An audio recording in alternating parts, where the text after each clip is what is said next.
go, Trials and Tribulations, episode 8. Finally getting out, having a ride, having a hop.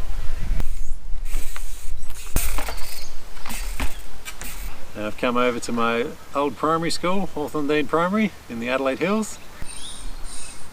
I'm going to start this off with a bit of a warm-up down on the basketball courts, something like that. My old sort of warm-up routine.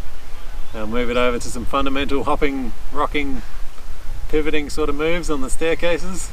There's always some good steps in any school.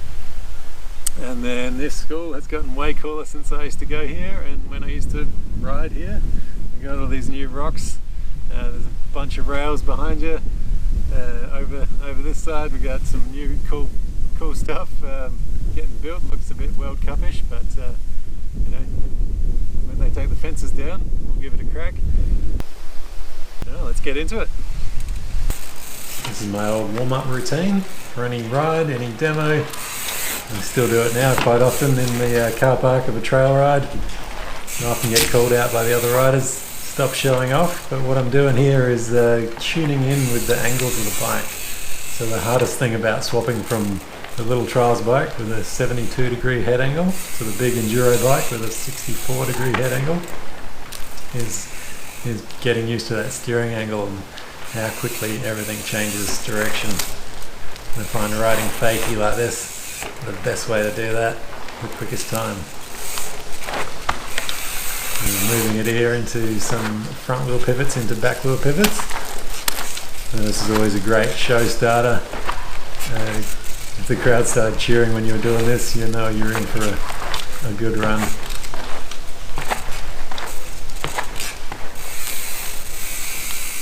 And moving on over to the steps, starting with the straightest line you can get on the steps. So the wheels or wheelbase will allow a certain angle.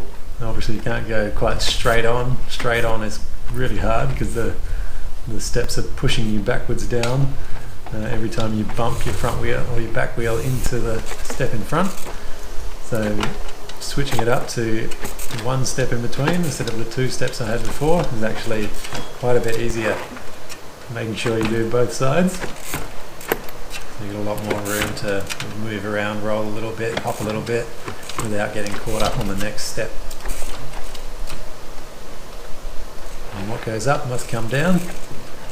Now pivoting down, want to be careful doing this for the first time. Better to do it on like the second step and work your way down and then gradually go up and come back down rather than starting at the top, because you do not want to fall from the top.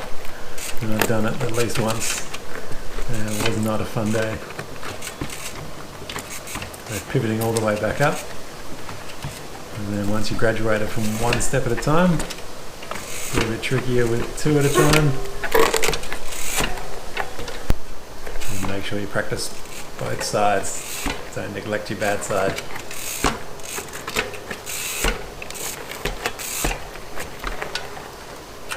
And you're getting a bit fancy, trying it on the rear wheel. Been a long time since I tried this one, but you know, nearly got there. Front wheel gets a bit close to the rail at the end, which is why I stopped. Hardest thing is actually not travelling forwards when doing this.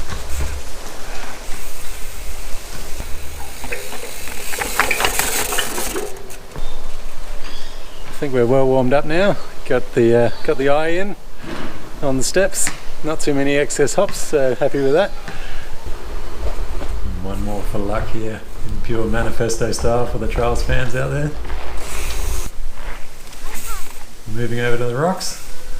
You notice the movements are pretty similar to on the steps. Might add a little bit of a pedal punch in there, but essentially still that same hopping, rocking, pivoting movements.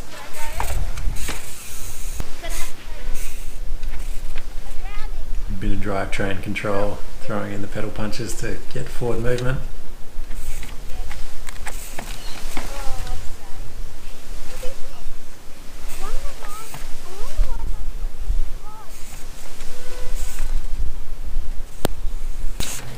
One here is a little bit scary getting up high. You can notice the hopping increases as the fear increases.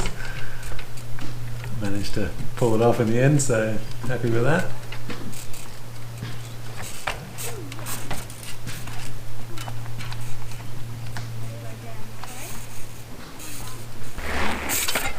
comes a big front wheel pivot to get the back wheel up.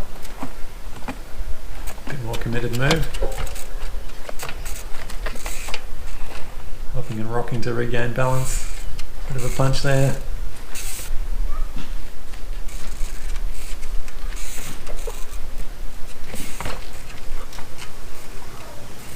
Seeing out the rear wheel skills.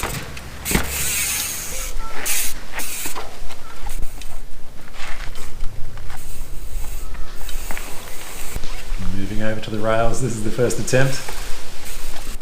First shot, pretty stoked with that, and still in there, fairly accurate thing.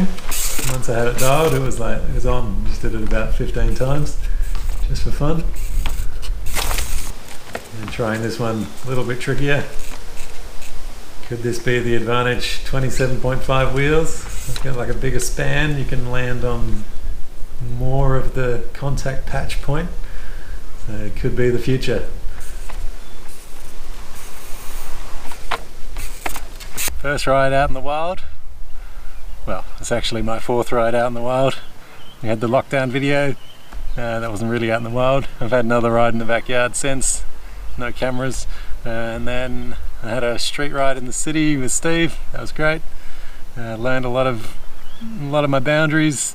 Yeah, it's surprising what I can still do after all this time. Slowly coming back, and yeah, not all forgotten. If you want to get into a bit of trails riding, a bit of balance stuff, baseline balance course on RLC Online Mountain Bike Skills Coaching is the go-to. If you want to give that a crack for a month for free, I'll add a code somewhere in the screen and you can do that for free. Give it a shot. Anyway, thanks for watching and see you next time.